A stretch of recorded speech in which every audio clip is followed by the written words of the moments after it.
এই ভিডিওতে আমরা স্ট্যাটিক কিওয়ার্ডটা নিয়ে কাজ করব। তো ফার্স্টে আমাদের একটা টপ লেভেল ফাংশন বা যেই ফাংশনটা থেকে আমাদের কোডটা এক্সিকিউট শুরু হয় সেই ফাংশনটা আমরা লিখলাম অ্যান্ড দেন আমরা নিচে একটা ক্লাস ক্রিয়েট করতে পারি। Class let's say example class, এবং এই ক্লাসের মধ্যে আমরা কিছু ভেরিয়েবল বা কিছু মেথড ক্রিয়েট করতে পারি।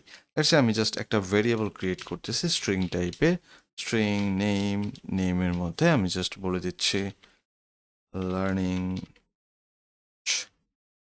সো একটা নেম ক্রিয়েট করলাম।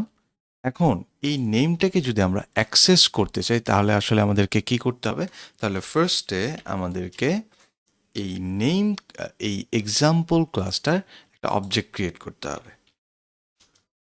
এক্সাম্পল, অ্যান্ড দেন এই অবজেক্টটা ধরে আমরা এটার মধ্যে যে মেথডগুলো আছে বা ভেরিয়েবলগুলো আছে সব কিছুর অ্যাক্সেস পাবো।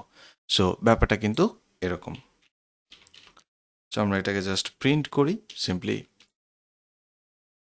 অ্যান্ড দেন কোডটাকে এক্সিকিউট করছি। সো এই যে আমরা আমাদের লার্নিং অ্যাপ্রোচ এই নেমটাকে কিন্তু পেয়ে যাচ্ছি। সো এখানে স্ট্যাটিকের ব্যাপারটা আসলে কোথায়?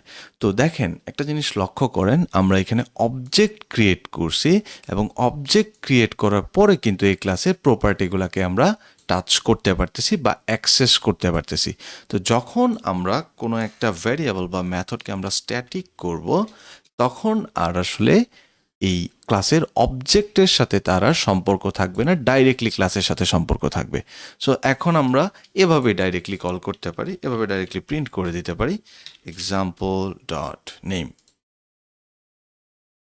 এক্স্যাক্টলি সেম আউটপুটটা আমরা পাচ্ছি। তো স্ট্যাটিক যদি আমরা করি তাহলে আর সেটা ক্লাসের অবজেক্টের সাথে সম্পর্ক থাকে না, ডাইরেক্টলি ক্লাসের সাথে সম্পর্ক থাকে।